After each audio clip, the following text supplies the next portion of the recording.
하나님의 말씀은 예레미야 23장 5절에서 8절의 말씀입니다. 나 여호와가 말하노라. 보라, 때가 이르리니 내가 다윗에게 한 의로운 가지를 일으킬 것이라.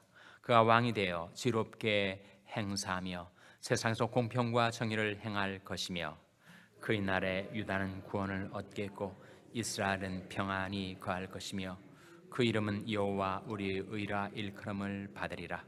그러므로 나 여호와가 말하노라. 보라, 날이 이르리니 그들이 다시는 이스라엘 자손을 애굽 땅에서 인도하여 내신 여호와의 사심으로 맹세하지 아니하고 이스라엘 집 자손을 북방 땅 그 모든 쫓겨났던 나라에서 인도하여 내신 여호와의 사심으로 맹세할 것이며 그들이 자기 땅에 거하리라 하시니라. 아멘. 할렐루야. 서로에게 평강의 복을 기원하는 마음으로 샬롬 인사 나누시기 바랍니다. 샬롬. 샬롬. 오늘도 수요 새벽 기도에 잘 나오셨습니다. 오늘 수요 예배가 저녁 7시 반에 본당에서 드려지게 되겠습니다. 오늘 본 말씀에 메시아의 오심을 예언하는 말씀이 나오는데 메시아를 뭐라고 표현했죠? 뭐라고 표현했습니까? 의로운 가지라고 표현을 하고 있습니다. 5절 말씀 다시 한번 같이 읽겠습니다. 5절 말씀 시작. 나 여호와가 말하노라. 보라, 때가 이르리니 내가 다윗에게 한 의로운 가지를 일으킬 것이라. 그가 왕이 되어 지롭게 행사하며 세상에서 공평과 정의를 행할 것이며 때가 이르리니 내가 다윗에게 한 의로운 가지를 일으킬 것이라. 의로운 가지가 바로 메시아를 가리키는 것입니다. 어느 집안, 어느 가문에서 의로운 가지가 일어날 것이라고요? 다윗 집안, 다윗의 혈통, 다윗의 후손 가운데 의로운 가지이신 메시아가 올 것이다. 왜 의로운 가지라고 했을까? 가지는 정말 힘이 없고 연약합니다. 나뭇가지 힘이 별로 없는 사람도 간단하게 나뭇가지는 부러뜨릴 수 있을 정도로 가지는 연약하고 볼품이 없는 듯 하죠. 그러나 그 연약한 가지가 싹을 내고 그리고 잎을 무성케 하며 열매를 결실하게 하죠. 그 가지가 온 세상을 가득 채울 수 있을 만큼 그 가지가 성장하고 뻗어가는 것입니다. 그래서 오실 메시아를 증거하는 이 예언의 말씀 가운데 왜 가지라고 했을까? 우리 주 예수님이 이 세상에 오셨을 때 별로 그렇게 위풍당당하지 않으셨어요. 사람들이 볼 때 고운 것도 없고 아름다운 것도 없고 대단히 사람들에게 위압감을 불러일으킬 만큼 그런 풍채도 없으시고 사람들이 그냥 지나쳐 버리기 쉬운 무시하고 멸시하기 쉬운 그런 외양을 지니셨음을 성경은 증거를 합니다. 그리고 우리 주님은 무엇보다도 정말 온유하신 분이었죠. 아주 연약하게 보이셨고 그리고 그렇게 자신을 내세우고 주장하고 높이고 그리고 자기를 드러내는 분이 결코 아니셨습니다. 가지와 같이 연약하게 보였다는 거죠. 그러나 그 주님이 온 세상을 가득 채울 정도로 그렇게 주님의 복음이 뻗어나가고 그리고 마침내 온 어두운 세상에 우리 주 예수 그리스도의 통치, 곧 하나님의 나라가 임하게 되었습니다. 바로 그 사실을 가지라고 표현을 했는데, 의로운 가지는 또 무엇인가?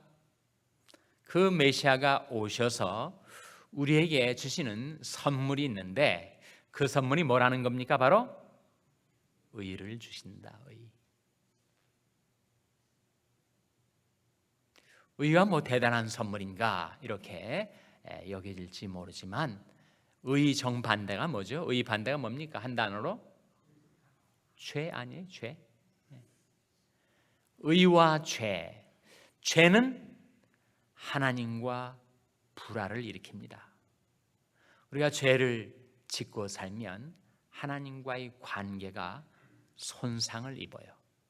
물론 하나님과 전혀 상관없이 살아가는 세상 사람들은 죄 가운데서 태어나서 죄 가운데 살다가 죄 가운데 죽어가니, 한 번도 하나님과의 관계가 맺어진 적 없이 하나님이 살아 계신 것도 그들을 사랑하는 또 모른 채 죄 가운데서 죽어가는 인생들이 많이 있죠. 근데 우리는 하나님의 은혜로 구원을 받은 그 연후에도 우리가 죄를 범하면 하나님과의 관계에 문제가 생깁니다.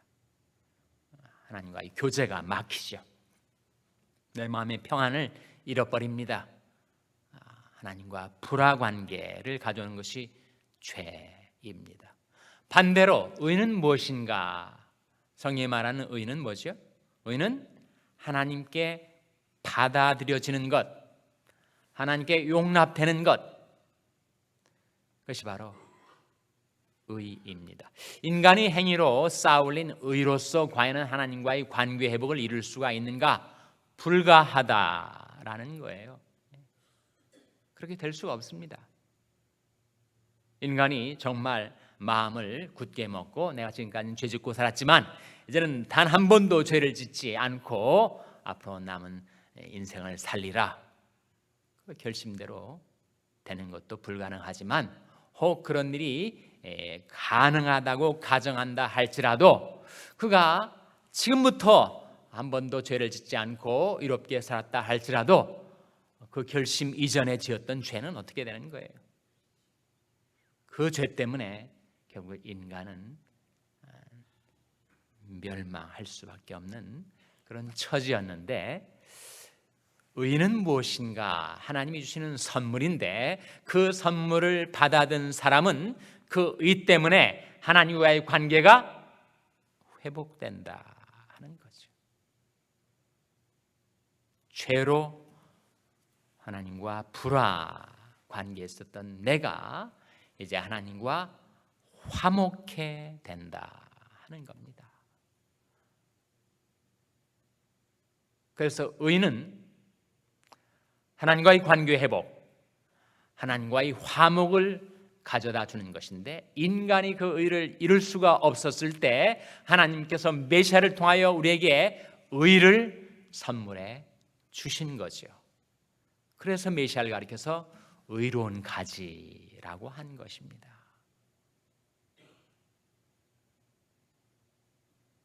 우리가 쇳덩어리였었고, 예수님은 하나님의 의 화신이었었는데, 하나님께서 우리 모든 죄는 그 메시아에게 다 옮겨 놓으시고, 메시아에 있었던 하나님의 의는 우리에게로 옮겨 놓으시고, 그래서 고린도후서 5장 21절이 증거하는 말씀 아닙니까? 하나님이 죄를 알지도 못하신 자로 우리를 대신하여 죄를 삼으신 것은 우리로 하여금 그의 안에서 하나님이 의가 되게 하려 하심이라. 그래서 메시아를 가리켜서 의로운 가지라고 예언하고 있는 것입니다. 오늘 본 말씀에 보시면 그렇게 다윗의 후손으로 세상에 오신 그 메시아는 왕이 될 것이다. 그리고 지혜롭게 행사할 것이다. 세상에서 공평과 정의를 행할 것이다. 그리고 이어지는 말씀 6절 같이 읽겠습니다. 6절 말씀 시작. 그의 날에 유다는 구원을 얻겠고 이스라엘은 평안히 거할 것이며 그 이름은 여호와 우리 의라 일컬음을 받으리라.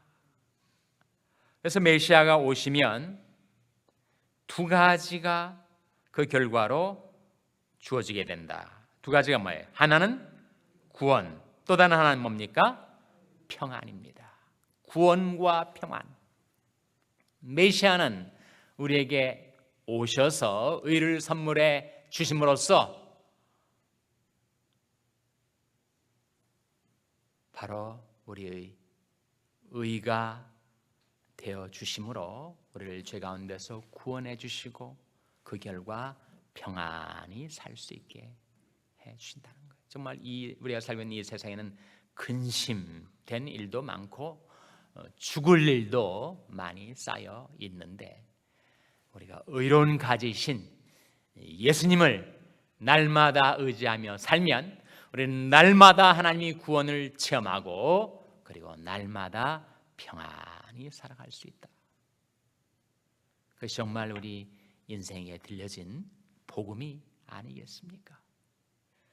그래서 이 예레미야 23장에 나타난 메시아의 도래를 증가하면서 메시아를 의로운 가지라고 증가하고 있는 것은 대선자 중에서 가장 위대한 두 선지자 바로 예레미야와 이사야가 동일하게 증거를 합니다. 이사야 11장 1절 한번 찾아보시기 바랍니다.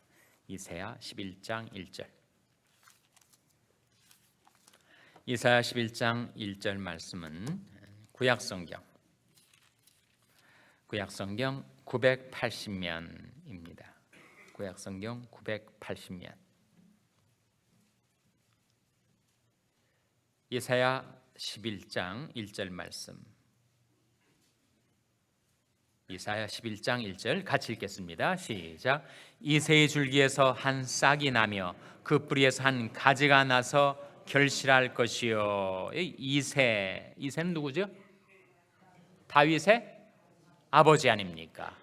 그러니까 이새의 줄기에서라는 말은 바로 메시아가 탄생할 때 다윗의 가문, 다윗의 혈통에서 태어날 것이다 라고 하는 거죠. 그리고 메시아를 가리킨 두 표현이 나오는데 하나는 싹, 다른 하나는 뭡니까? 가지 아니에요? 가지. 이새의 줄기에서 한 싹이 나며 그 뿌리에서 한 가지가 나서 결실할 것이요. 그러니까 예레미야나 이사야나 똑같이 메시아를 가지라고, 그 브랜치라고 표현하고 있어요. 가지의 특성은 계속해서 자라고 성장하고 뻗어가는 것입니다. 연약한 듯하지만 온 세상을 그 의로운 가지가 가득 채우게 될 것이다. 그런데 어떻게 이렇게 연약한 가지가 온 세상을 가득 채울 수가 있는가? 그 비결, 그 이유가 2절에 나오죠. 2절 말씀 같이 읽겠습니다. 시작. 여호와이신 곧 지혜와 총명의 신이요 모략과 재능의 신이요 지식과 여호와를 경외하는 신이 그 위에 강림하시리니. 그 가지에 무엇이 강림한다고요? 여호와의 신이 강림할 거다. 그래서 메시아라는 뜻은 뭐라고요? 메시아의 원래의 뜻은 뭡니까? 기름 부음 받은 자 아니에요?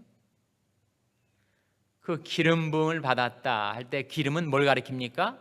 여호와의 신을 가리킨단 말이에요. 성령. 그러니까 그 연약한 듯 했던 그 의로운 가지가 온 세상에 하나님의 나라를 도래케 할 수 있었던 그 능력의 원천이 뭐냐? 그것이 바로 여호와의 신이다.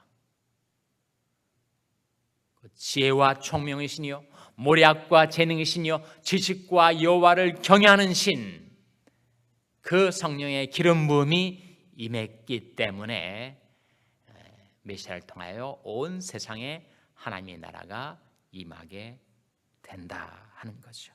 3절 말씀에 그가 여호와를 경외함으로 즐거움을 삼을 것이며 그 눈에 보이는 대로 심판치 아니하며 귀에 들린 대로 판단치 아니하며 공의로 빈핍한 자를 심판하며 정직으로 세상에 겸손한 자를 판단할 것이며 그 입이 막대기로 세상을 치며 입술의 기운으로 악인을 죽일 것이며 공의로 그 허리띠를 삼며 성실로 몸의 띠를 삼으리라.